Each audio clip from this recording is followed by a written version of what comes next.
You're listening to the Whole Church Podcast. Our efforts to educate and unite the church are made possible thanks to our sponsors on Captivate and on Patreon. You can get bonus content of our show on either of those platforms or on Apple Podcasts with a private subscription to the Amazal Ministries Podcast Network. Now, if any of you lacks wisdom, he should ask God, who gives to all generously and ungrudgingly, and it will be given to him. But let him ask in faith without doubting. For the doubters is like the surging sea, driven and tossed by the wind. That person should not expect to receive anything from the Lord, being double-minded and unstable in all his ways. Here, James is in the middle of writing about trials that everyone must face in life. He writes that we need to turn to God for wisdom in our trials, and he writes that our trials will build our faith. After these verses that we read, James even warns the reader not to attribute any temptations they face to God. This verse seems to condemn having doubts in our struggles. Tripp Fuller, do you think the author's intent here is truly to tell the reader to just continue on to what's next without any doubts? I think it all kind of depends on what doubt is. If the doubt is doubting whether God's trustworthy through the transition, trial, and such, then yeah, like that kind of doubt is the kind to be conquered. If it's the recognition of one's finitude, humility about speaking on behalf of God or from a God's eye point of view, then I don't think that's ultimately helpful in trials or when you're wrestling or doubting. In that sense, that's kind of like a proper recognition of what you can know and what perspective you can take. But yeah, I think like in that sense, doubt is intrinsic to faith. If doubt is, am I willing to trust God through it, then doubt's something that has to be conquered. Otherwise, insert sermon story about Peter on waves, Ooh.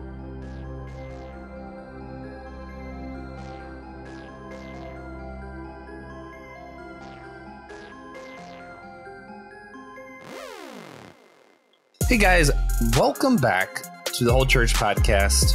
We're in a new series. We're doing What's Next. We're going through what's next after some pretty major things, some life events, some philosophical things. And today we're talking about what's next after deconstruction.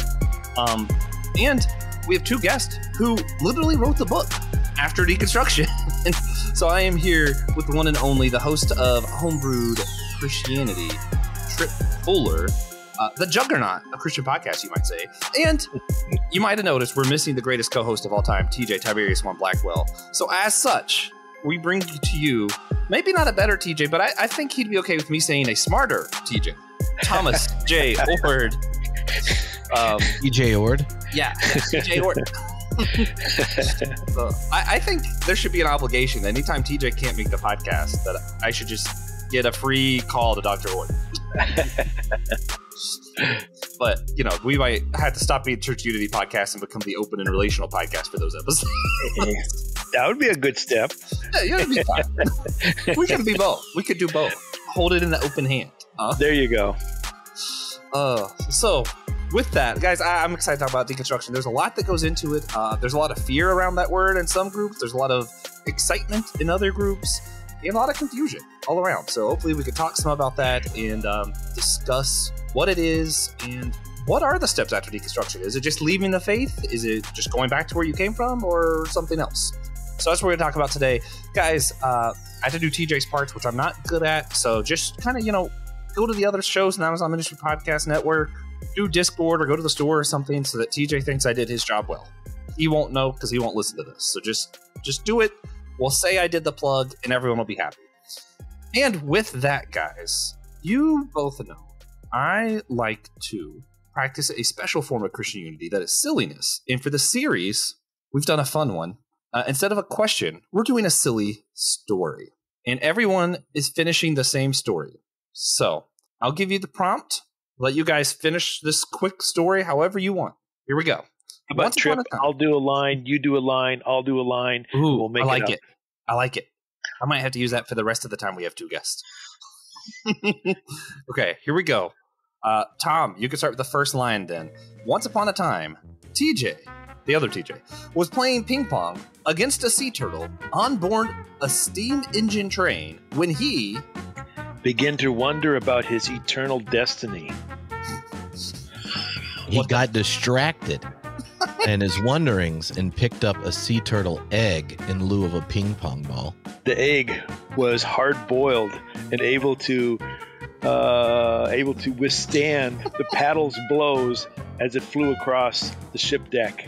But it could not handle the ruckus this sea turtle brought, and the sea turtle slowly realized that TJ had lured him in to the murder of his own offspring. Why, God, why? Shouted the murderer. You're not just. You're not fair. Don't you care, God? This has gotten so dark. And TJ screamed at him, "Look, sea turtle, God can't. Grab a ping pong ball and let's do this." Oh. The turtle thought to himself, is this all it is? Am I on my own? If God's not omnipotent, do I have any hope whatsoever? Oh, God. And TJ said, "Listen, if you just read God can't, you could become a dual aspect monist and recognize that both the internal story of your own becoming and the material becoming that you're inheriting are known and treasured immortally in the mind of God, and quite possibly could have a new center of subjectivity at the eschatological banquet." And so the turtle dropped to its knees, said the open and relational prayer, and joined the faith. Amen. Amen. All right. It's bad when to be speechless on a podcast. So I'm trying to figure out what to do next. that might be quite possibly the best silly segment we've ever had. That was incredible. Apart from TJ aborting a sea turtle. Yeah. TJ did become an evil, murdering sea turtle. I don't know. He became a villain, but it's fine. Every good story requires a villain. Oh, man. So, moving away from sea turtles and ontological questions, we're going to just go to some, I guess you would call this more pragmatic stuff. So, I want to go first to people have conflicting views. I mentioned it earlier. When it comes to deconstruction, some people say that they've gone through deconstruction and that just means that they question something in their life, and some people think deconstruction's the boogeyman and anyone who does it's going to hate God and leave the church forever.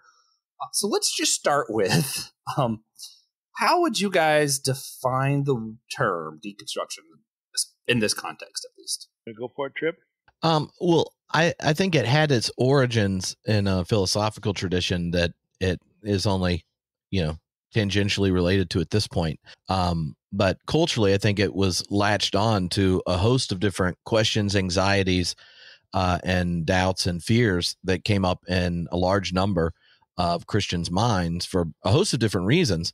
But sometimes the quantity or the quality of questions leads to a kind of fragilization of confidence around belief or faith.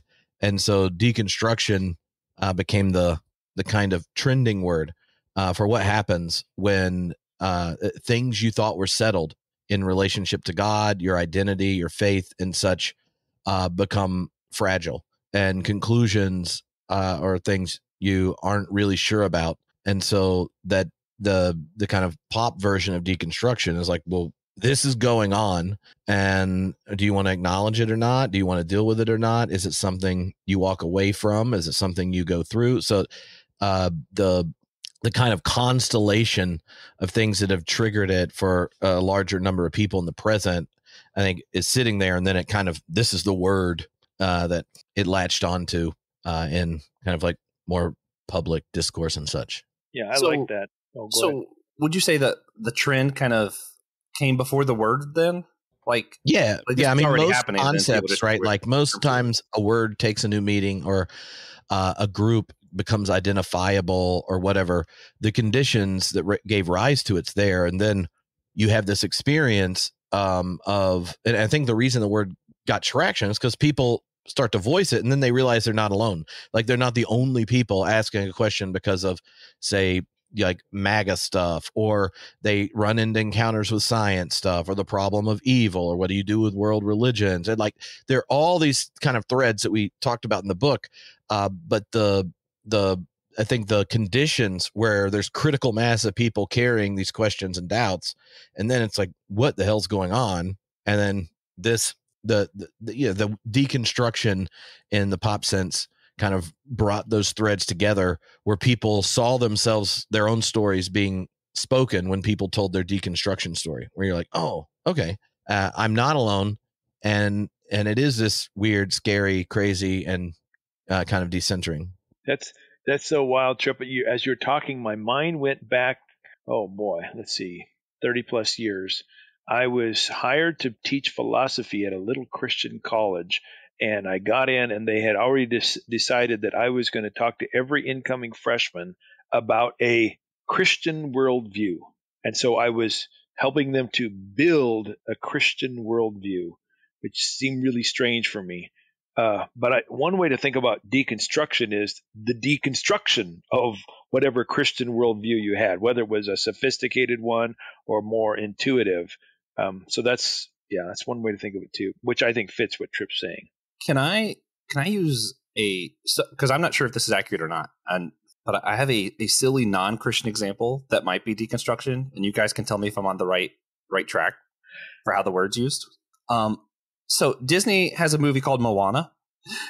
She's told by her tribe, her family, all this is the role you have to play, this is the role you have to play, and she bought into it, and she keeps challenging. She's like, why doesn't this quite work for me? And then throughout the movie, she realizes it wasn't supposed to work for her. So she kind of abandons those original ideas because she questioned them, she looked into them, she discovered that a lot of what they were founded on wasn't quite true, at least weren't true for her.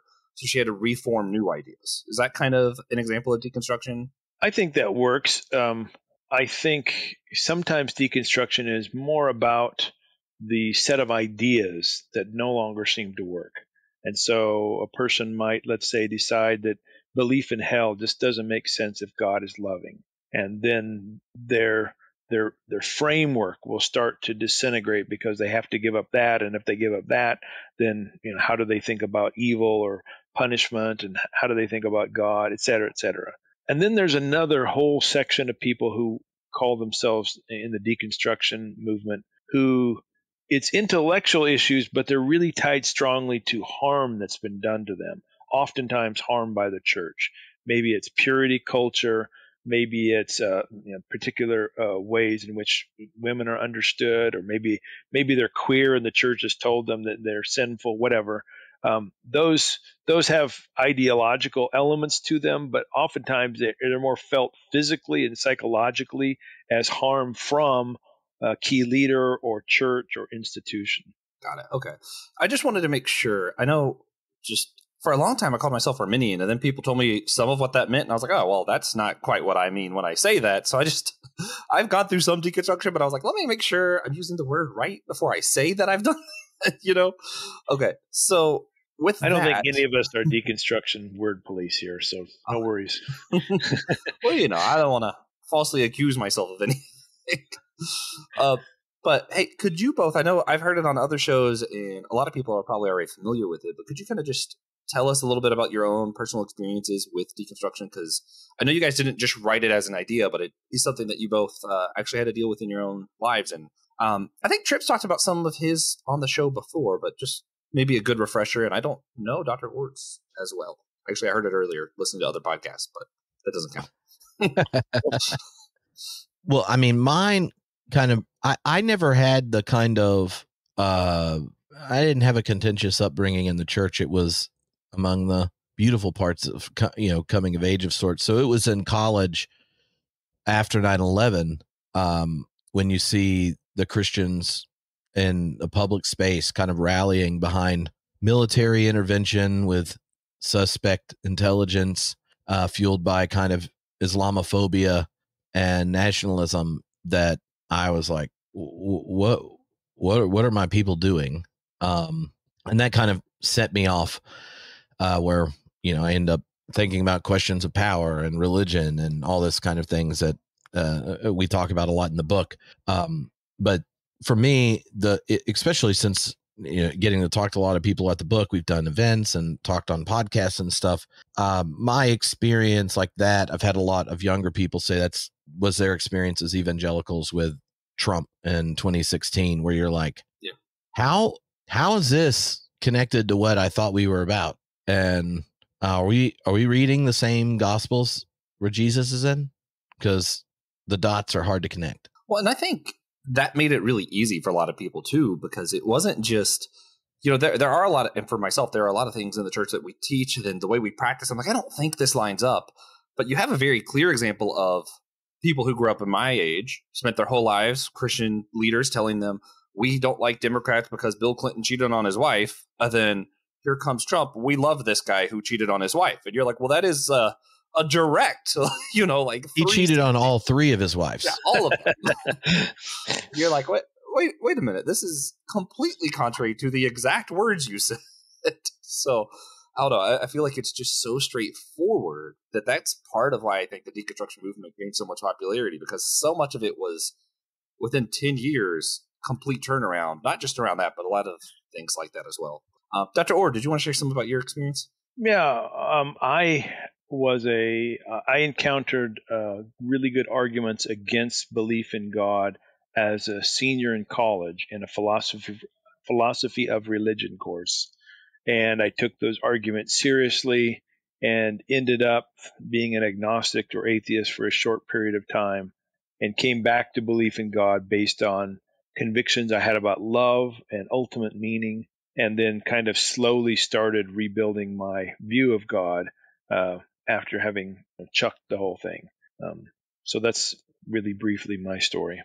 Yeah, I think if I was to talk about some of like what I mean when I talk about my own, there's a few moments that maybe would be like moments, but usually it's just like idea by idea. I try to be open to being wrong. Even in the last year, talked to Tom Oord 4 different times on our podcast. I'm like, wait a minute. Do I believe the things I thought I believed about on impotence? I might have been wrong about some of that. Or, really a lot of it started for me actually by Pete Enns, who was a huge just hero of mine, because I was trying to find an excuse to leave the faith at one point. And I was doing that whole read the Bible till you find what's wrong. And then I was like, wow, there's a lot wrong. And then Pete Enns was like, actually, you're just reading it wrong. And I was like, wait a minute. No, I want to leave this thing. Don't give me something to hold on to. And I was like, oh. And then I actually met Pete Enns, one of my heroes, at a Theology Beer Camp. And you guys can go to Theology Beer Camp 2024 in Denver, Colorado, October 17th through 19th. Use the code Holeshire, WHOLESHIRE, to see all 3 of us and Pete Enns. It'll be a good time. You can hang out. It'll be great. We'll probably talk about deconstruction there too. So, all right. So then I do want to say, since you guys did write the book After Deconstruction this year, what can you tell us about just the inspiration for writing that? Who it was written for? Was it written for people going through deconstruction or for people who were confused about it? And then how should people get their copies? Do you have a preference? I'll start this one.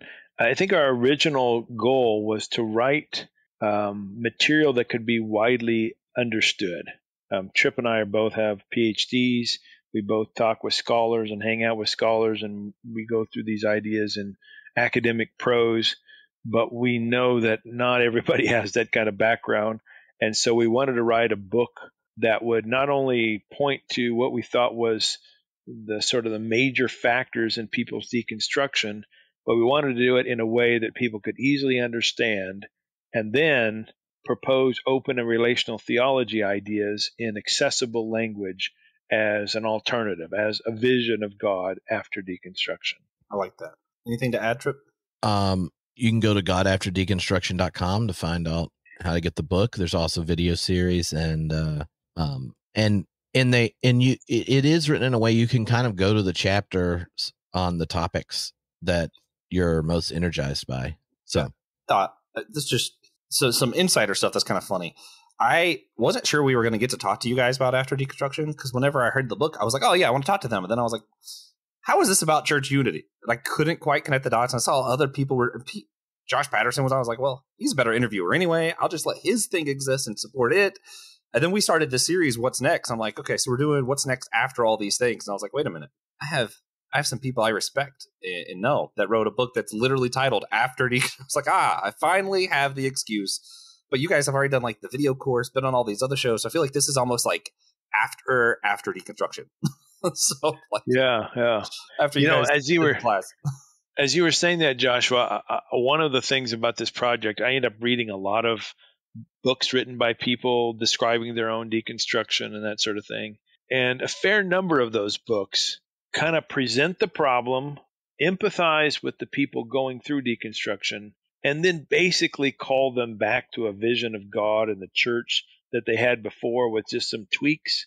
And I think what makes this book different is that we actually think the core notions of open and relational theology provide real answers to those legitimate concerns and questions people had for deconstructing. So, for instance, I mean, one that Tripp and I talk about a lot is the one we illustrated in our turtle opening, and that is the question about suffering and evil. You know, what usually happens in deconstruction book is people raise the questions of evil, and then they'll say, you know, God understands and comforts with you, but it's a mystery.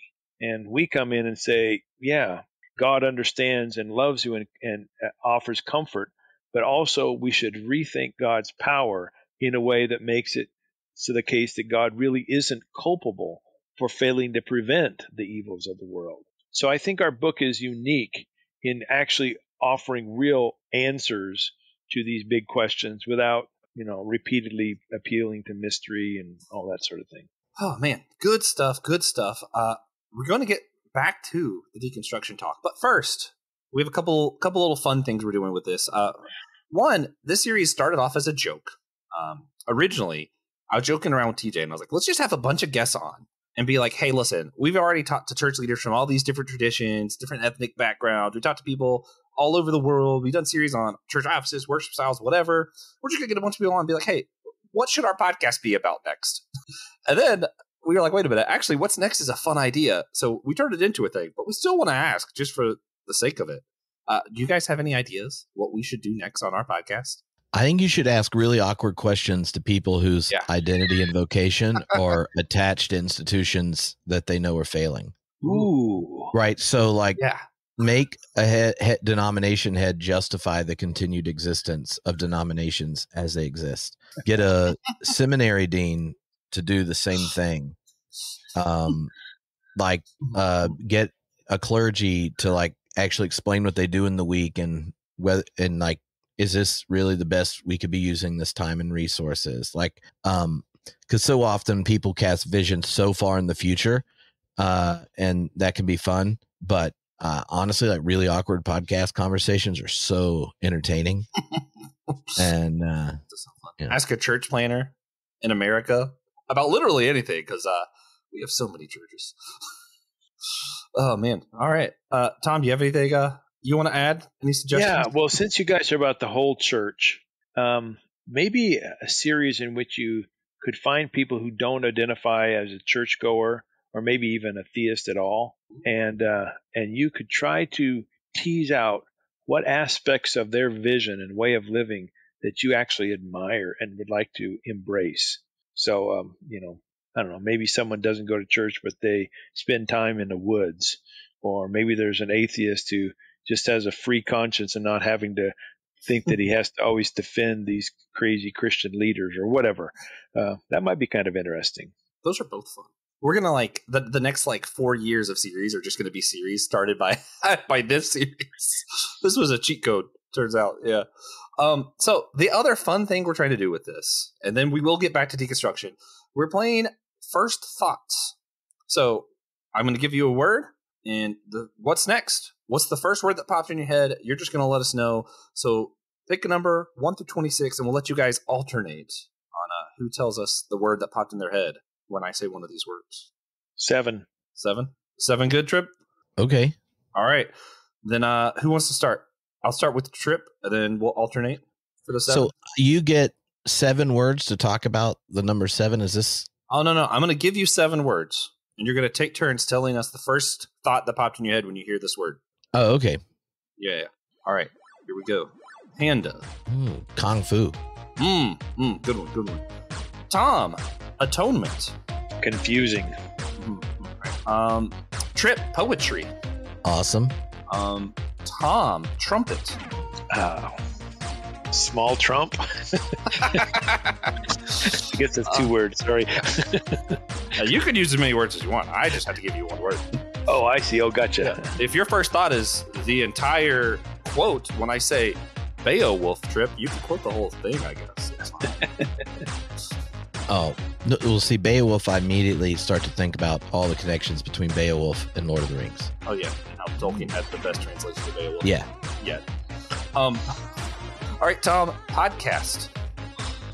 Well, let me give a plug for Tripp. Tripp has got such an amazing podcast, and you're thinking about ideas for future things.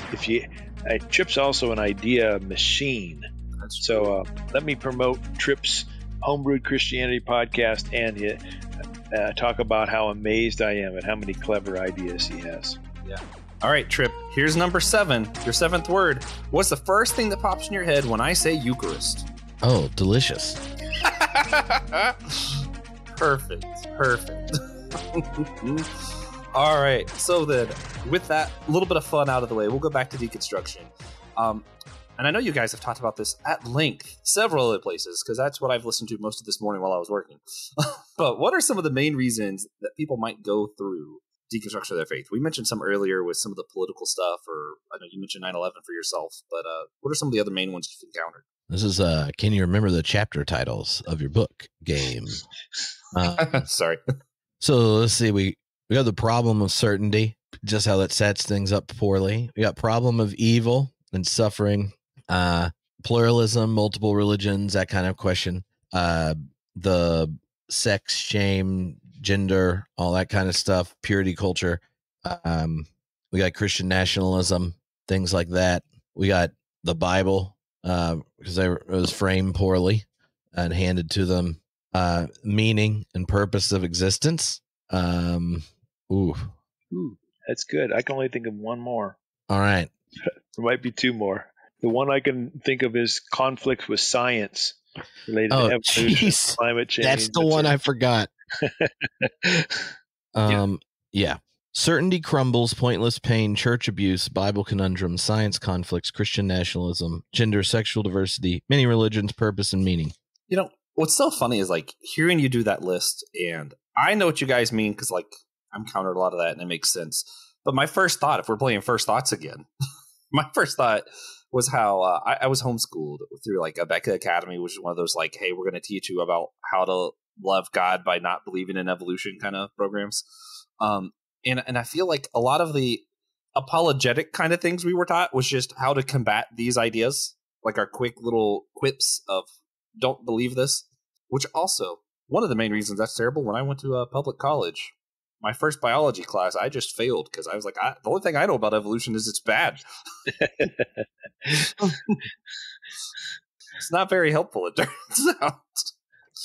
Well, and the things that got focused on in the book are ones that show up most frequently. We did some surveys. Tom was talking about going through the things that come up in memoirs on people that are not academics, but are kind of connected to a community, like on social media and stuff around sharing their story. And it's kind of fascinating, right? Because there are just different personality types. Like I have talked to so many people after this who the biggest hurdle they have in relationship to God and the church and things is their own experience in the particular part of the church they're in, which if you're someone who kind of enjoys large, internally consistent vision that you kind of just keep updating, the idea that an individual had one experience in one context and therefore dismisses a third of the human race, and the tradition that animates them kind of thing, you're just like, well, why would you do that with an anecdote? That's just not how they work. Which has nothing to do with minimizing the experience. It's just like rejecting a really bad youth minister who made you feel guilty for having sexual attraction or whatever is like unrelated to whether God has taken up a full embrace of our material existence in the person of Jesus and does so moment to moment in our life. Like they're just not the same thing. And so I think for philosopher types, like religious pluralism, science, problem of evil, things like that are the things you get like stuck on. Cause you're like, this has to be thought through in a good way. Like otherwise there are problems. And then there are others who their own experience of something, say feeling betrayed by the rise of Christian nationalism in their church or that kind of stuff does it. And I'm pretty sure those things kind of match different, kinds of personalities. Cause I have some friends who will ask a question and like, I start talking, they're like, whoa, whoa, whoa, whoa. I don't need to know the details. Like, you're just saying that there is a thoughtful answer to this. And like, yeah, you like science and philosophy. All right, that's good. And I'm like, you want to know, like, why don't you want to know that it's like reasonable to orient yourself towards loving your enemy? They're like, yeah, I'm not going to catch up with you. You got it. That's great. So Yeah. Like part of what happened when deconstruction moved from a kind of philosophical reflection in the academy to a kind of label for multiple different kind of like experiences is it broadens the kind of the kind of stories that are wrapped up in it. Yeah, I found a lot of the stories I've heard, it's like it starts with either church hurt or one of those things, problem of evil, and it's like that crack in the armor, and then it cascades. And ironically, I think it's because the church uses a lot of slippery slope arguments of if part of the Bible's wrong, then it's all wrong, and then you see something wrong, you're like, well, they told me, that means it's all wrong. So then they kind of go through all of it. I know we don't have time to unpack all of them, but Dr. Oord, you have recently just went through your trial with your church concerning being queer affirming and all that kind of stuff. So I thought it might be good if we could unpack maybe some of why do people deconstruct around that idea of like gender issues and some of that stuff that you mentioned. Well, part of it is that people have same-sex attraction and, they try to pray the gay away, or they get sent to some kind of recovery program that don't work. And so then they're left with these questions about their sexual identity and orientation and attractions, and the common answers they get from their church just don't work. And therefore, some of them walk out of the faith entirely. Some of them just leave church. And there's a fair number of people for whom that's their story. But even a larger number of people who are not queer, but are allies, are friends and family of queer people, who say to themselves, do I really want to be associated with a condemning church that doesn't even recognize the same-sex attraction of my friend, or can't stand my trans cousin, or whatever? So that's a big deal, for a big reason many walk away. And of course, the critics, the conservative view, they typically think that there's eternity on the line here. So they have to stay pure to what they think Jesus wants of them. And so telling the bad news to their queer people that they're sinful is just part of what's necessary in order to try to convince them to change, or at least be celibate, so that they don't have to go to hell. I be a little bit careful here how I navigate. Everyone here on this podcast right now, I think, actually I know, would describe themselves as queer affirming in the church. But because this is the whole church and, we have to do church unity thing, I do want to say there are also conservatives I know who've gone through a deconstruction, not even because they want to change their belief around being queer affirming, but even just because some parts of the church are just mean. Like, it's not even about for some people, it's not even about the belief. It's just, well, at this point, you're not even trying to pretend like you're loving, right? Like you're just outright being hateful. And that's what does it for a lot of people as well. Even without that whole fear of, oh, they're going to become liberals. There is still a lot of the, anyway. I don't want to sit on and that I would forever. say there's like two different ways I've seen this play out in more conservative contexts, and y'all will probably be familiar with this more recently than me, but like there's the whole cultural anxiety of how fast culture's changing. And so there's this resentment that, oh, now I have to keep up with pronouns. Oh, what about these bathroom signs? Oh, there's a guy that's on a girls' swim team, right? Like all those things where you feel, if you are a part of culture that is increasingly the primary one you can demonize and make fun of in public, that you feel you're being left behind, and that there is an implicit judgment just in the existence of a culture that has no interest of even marketing to you, but monetizing, making fun of you, right? And so that generates a kind of energy that, if it happens to any group, is going to be resistant to changing your mind or understanding the other. Though on top of it, algorithms that just show the craziest things to you, like the libs of TikTok or whatever, those kind of things. Yeah. Like you don't on there get the trans Christian theologian who's extremely thoughtful and learned how to deal with their own family, who judges them or what, you're going to get the craziest thing possible because it can reinforce your prejudice, right? And when you're already in the defensive posture, you're not going to think about changing your mind. And so then out of that, you're just going to get instinctual reactions that are there. And usually the more thoughtful evangelicals that are in there are upset about that group. They're like, y'all are not even acting like Jesus. Y'all just being assholes. Or they probably wouldn't have said that. They would have said, yeah, you're having bad witness. Yeah, you're being very mean. And so like there's this whole other group who have a more conservative opinion that is connected to how they've thought through their faith. And you've had them on the podcast before. The number of people who the kinds of intellectual questions that they have to dodge, nuance, or come to an interesting conclusion on, that just on the terms of kind of intellectual debate, I find it problematic. Like I would disagree and go, but what about this? What about this? You don't do it for this. What about this?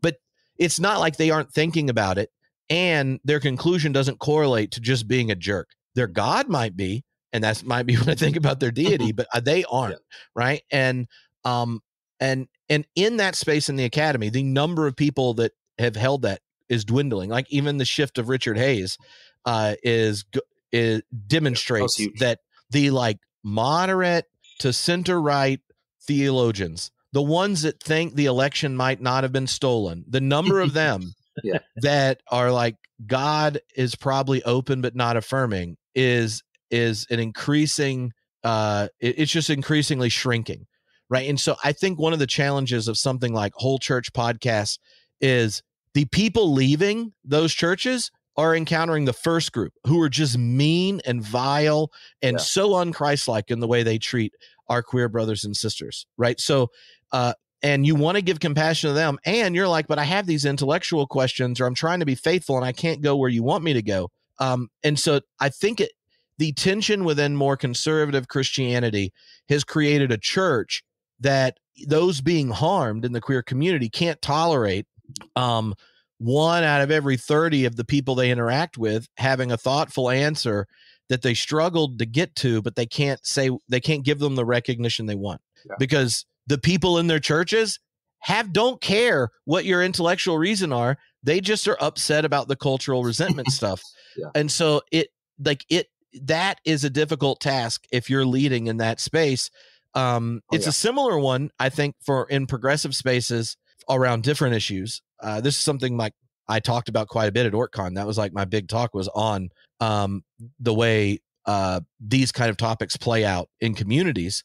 But and because once you change your mind, like imagine like Richard Hayes having sold thousands of copies of a book that justified the rejection of same-sex marriage, and then you change your mind.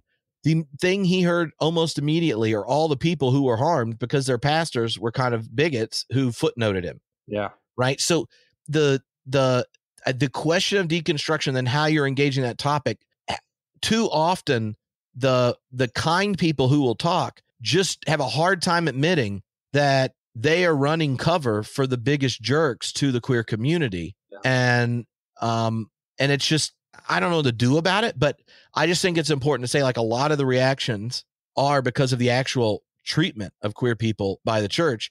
And that comes from people for sociological explanations, I think, best around cultural resentment and feeling neglected and made fun of, and which is wrong. And it's our job in more progressive spaces not to dehumanize people we disagree with. But the effect has been, as the number of intellectual justifications against inclusion dwindle, then the burden, I think, has shifted at this point culturally. And I don't have any advice. I wouldn't go to a church that wasn't open and affirming. And but I thought that before I had a kid. So, I don't know what it's like to change your mind on that idea. So and define that to be really a part of my Christian identity.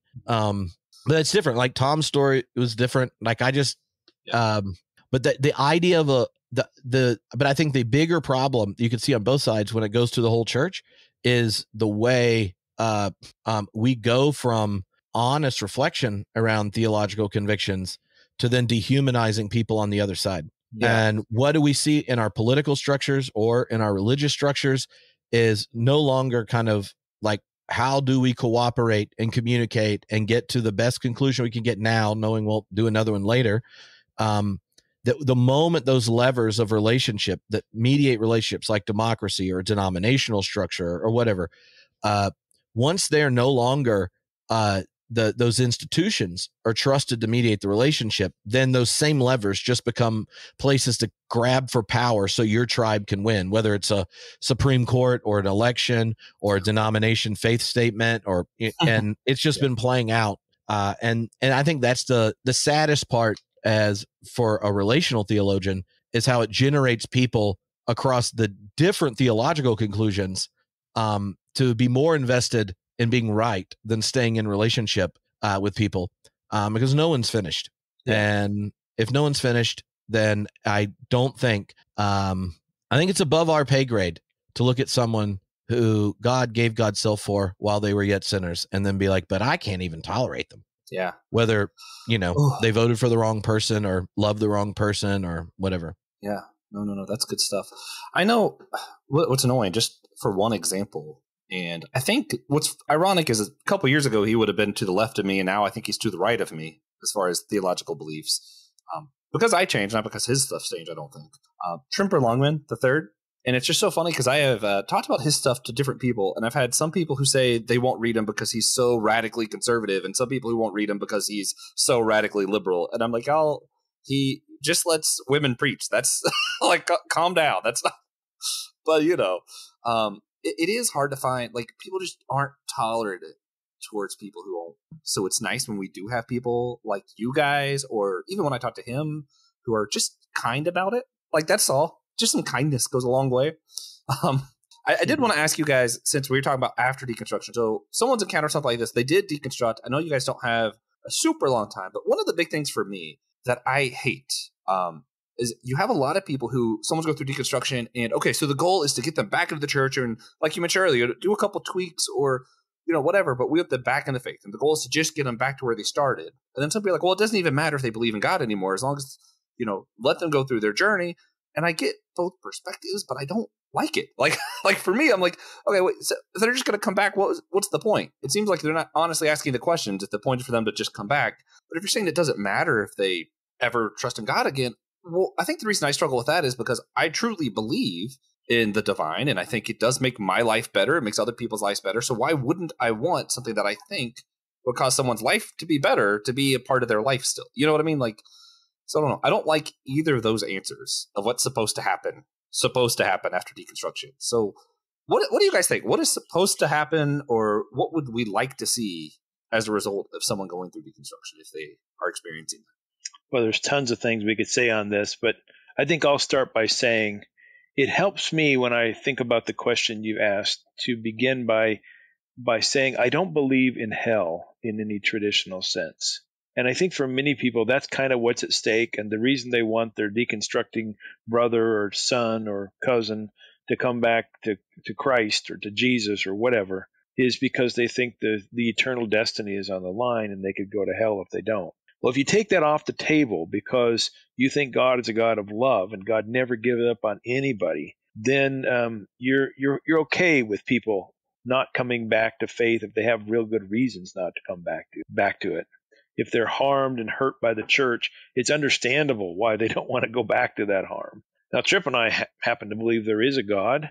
We think there's a vision of God that's better than the one that people have left. But unlike the former Tom, I don't lose sleep over people deciding to stay atheist after they've left belief in God, because I happen to believe in a God who understands them and loves them and trusts them and never, ever gives up on anybody. And so I have the hope that eventually, when healing occurs, maybe in this life or the next, they might come back to say yes to God, but I don't feel like I have to be the one to force it right now. And I mean, I see that perspective.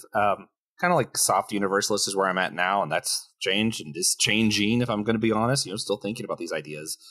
But even with hell off the table, I genuinely believe a life when you're engaged with the divine, who I think of as love itself, to me is a better life. So I still kind of have this desire, like I'm like, don't want to like shove them in a church and be like, no, just make it work. But I'm like, I still feel like I would rather them have the divine in their life than not. Yeah, but I would just say, like, our book is God after deconstruction, and part of it is because that vision of God, it's impossible to have the God of love out of your life. Right. In what way you're conscious of it, what way you cultivate different rhythms and communities help you orient towards the invitation to participate in the divine life varies. And I think a lot of times when this question is framed by those that are institutionally located, it's hard for them to imagine people having kind of deep spiritual resonance with the divine outside the options that have really worked for them and for the people they serve. Right. So part of it's just that kind of like opening of that imagination.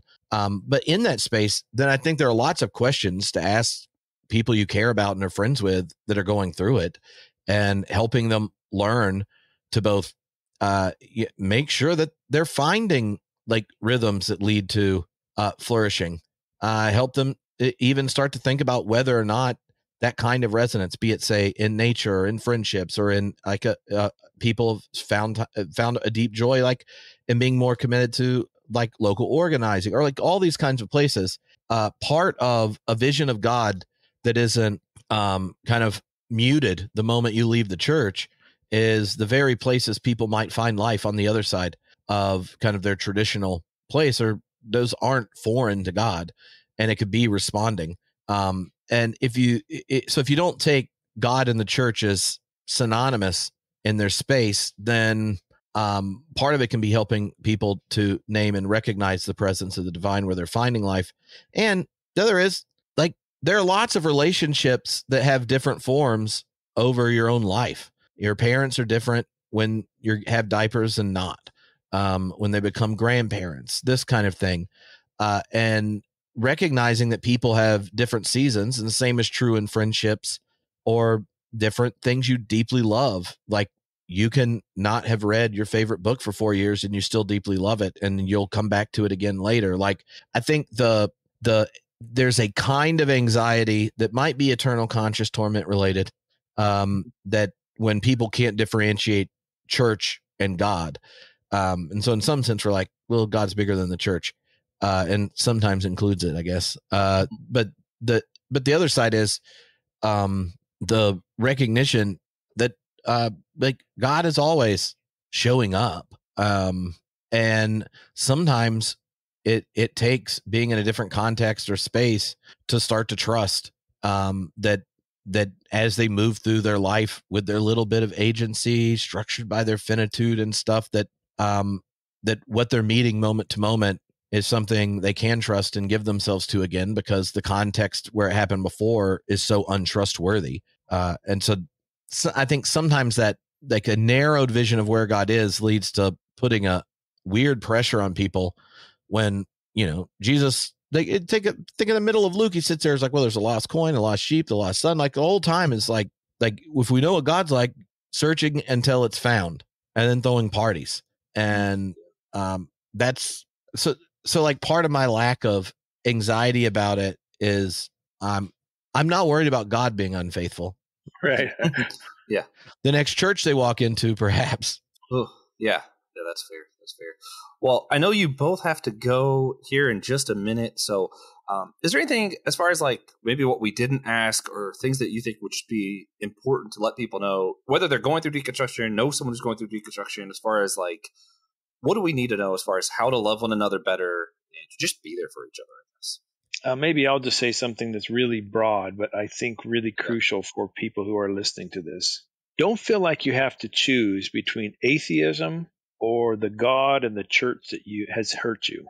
There's a different way of thinking about God, and there's a community of people who are emerging that supports that way of thinking about God that Tripp and I are calling open and relational theology. And this way fits your deep intuitions. It fits your experience. It's makes sense. It's reasonable. It even fits the best parts of the Bible. Maybe not all of it, but the best parts. Yeah. And so don't think that you have an either or. There is a third alternative. Good stuff. Good stuff. I like it. Yeah. I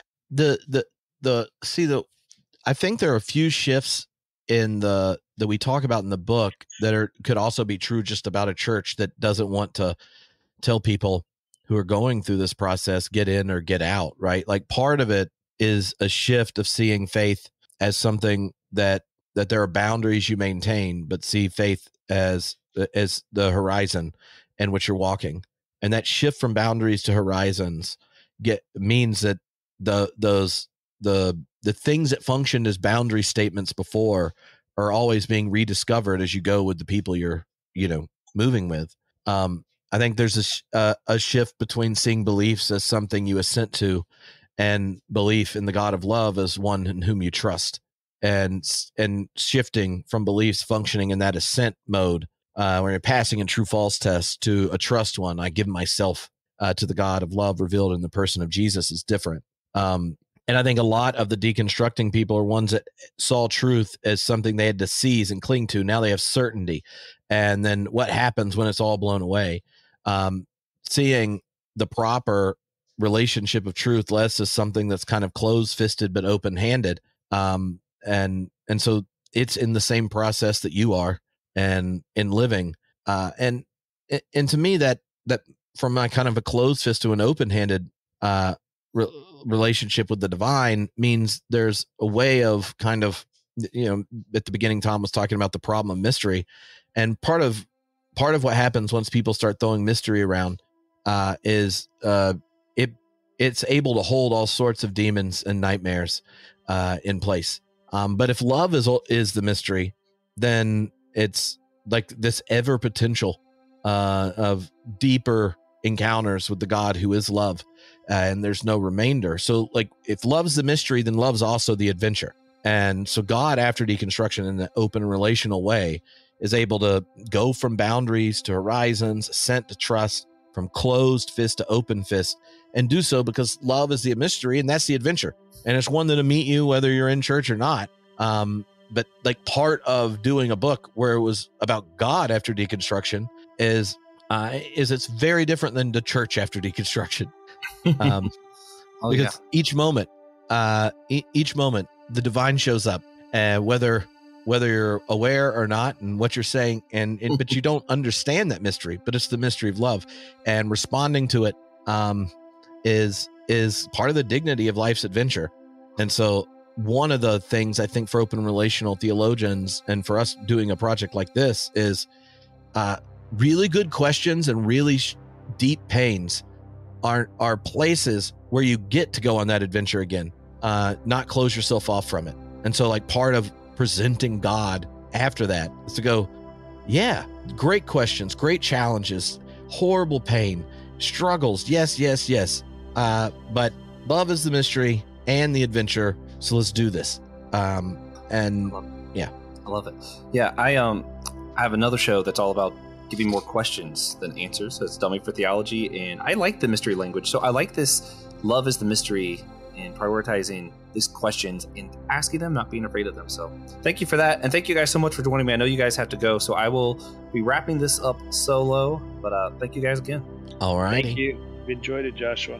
All right. Yeah. And it's always great having Tom and Dr. Oord on. I don't think we've ever been able to have them both on together before. So that was a great joy for me. Plenty more I could ask them. This conversation could go on and on. But I do like the big takeaway of love is the mystery. Love is the question. That thing that Tripp said there at the end for me resonates. And it's whether the deconstruction is around, the gender issues we mentioned, whether it's around, well, why would an all-loving, all-powerful God allow evil in the world? Those kind of questions, the problem of evil, all these other stuff that we mentioned, church hurt, whatever may have led to deconstruction. I think it's important that we allow room for these questions. We don't discourage the question and embrace the idea that love is in the mystery. You may notice some of our stuff, we are all queer affirming here. All three of us happen to not really believe in hell in the traditional sense. But I hope this conversation, whether you disagree with us or not, is still beneficial Because, this is for the whole church. So if you do believe in hell or not, I think these questions are still relevant of, does it matter? So if you do believe in hell, you could still ask, without hell, is there a reason that I should encourage people to love God? And I think that's an important question to ask. Back when I kind of had a different belief on hell, that was still important to me. So I hope that is still important to you to just ask, if you're wrong about hell, is there a reason to love God anyway? Is there a reason to encourage people to have the divine in their life? And I think there is. And if you're right about hell, do you trust that God will be there with people through their deconstruction, through their questions? Do you trust God to be faithful? So I think those are questions, no matter what part of the church you find yourself in, that you can hold on to when you're embracing this topic of deconstruction, and other people in your life or yourself as you're going through deconstruction, that you can hold on to those things that are really important things to hold on to. It's hard to do this without guests. I just want you guys to feel assured that you are loved, that you are cared for, that all parts of the church are important. So whether you're going through deconstruction or not, whether you agree with us or not on this stuff, we hope you feel loved. We hope that you find space to disagree well, and to address deconstruction better, maybe, whether you're agreeing with us about what the end results should be or not. I hope at least that idea of love being the mystery can really sit with you and be a place that we can agree in unity about. So with that, we always do ask for a tangible action. This time I'm just going to ask you guys all to go get their book, After Deconstruction. Support their work. They give a lot of practical actions on what to do with deconstruction or how to address these questions and that kind of stuff that I think's really useful. If you're interested in supporting Dr. Oord, or if you're just curious about what his stance is, when he mentioned the queer affirming stuff, when we mentioned his trial with his church, he actually lost membership in that. And I'll try to link below a live thing that Tripp and Oord did on the results of his trial with his church, so you guys can learn more about that. And if you want to learn more or support Dr. Oord, I'll also put a link to his book about his defense for his trial in LGBTQ. He actually, being queer affirming, he wrote a book on the defense that he had for his trial, so you can support him and learn about his stance with that book and purchasing that. And I think if we all do these, we get these books, we learn more about topics of deconstruction, about different beliefs around being queer affirming or not being queer affirming. I mentioned Tremper Longman earlier. He writes a book about the controversies of the Old Testament, and he takes a more conservative stance where he's not queer affirming. He even says he wishes he could be, but he doesn't think it's consistent in how he reads the Bible. And I think it's important to also understand that view. So get his book. I might put that in the link as well. The Controversies of the Old Testament. I don't know the exact title, but I'll put the link down below so you guys have that resource as well. So it's important to stay well-read, see these things. And I think if you do read these and you support different people in the church who disagree with you on one side or the other, we'll see ourselves coming together, because we realize, hey, we have these differences, but we still have some of the same goals: to love God, to love one another, and to find that mystery and go on this journey together. So it's not just a certainty. I don't like certainty. I love uncertainty. And I hope you guys can embrace that. And by embracing that, we see that, hey, we might have differences, we might not agree, but let's go on the journey together. And I think that'd be a very strong face of unity if we all can get these books, learn more about one another, and just study well. And with that, we always have to have a God moment segment. It's just a moment where we talk about a blessing, curse, challenge, whatever. It's a very weird one to do solo, but I will do a God moment. Ironically, I have been, because Theology Beer Camp 2024 has kind of a theme of fantasy. So I've been looking into one of the guys who's going to be there, Kevin Space of DC Talk, is going to be there. He has an album called Fantasy.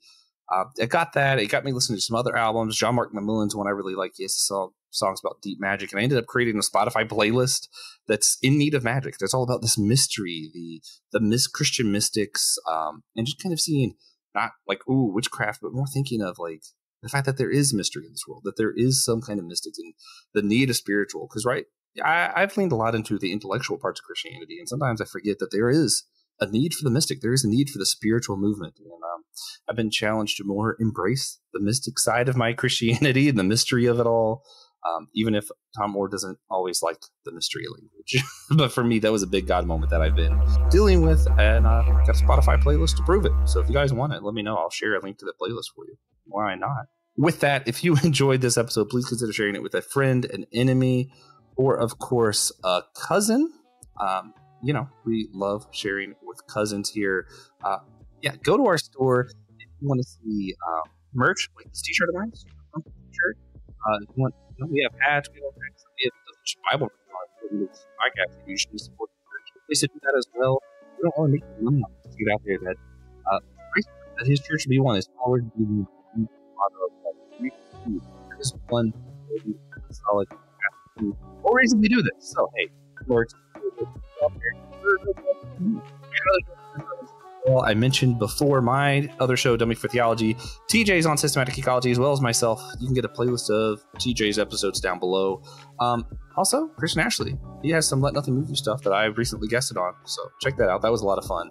And we hope you enjoyed this show. Next week, we're going to have on Christian Ashley and Niles Merritt to discuss what's next after finding a new church home. Then after that, we'll have Pastors Greg and Rachel Hoffman on to discuss what's next after marriage. Then, after that, we're going to have Jake Dobrins on to discuss what's next after divorce. And finally, at the end of season 1, Francis Chan might possibly be on. He doesn't know about it, so you got to tell him or get somebody else to tell him.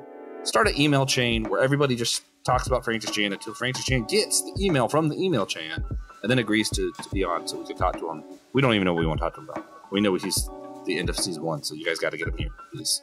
All right. Thank you guys for listening. I'll see you next time.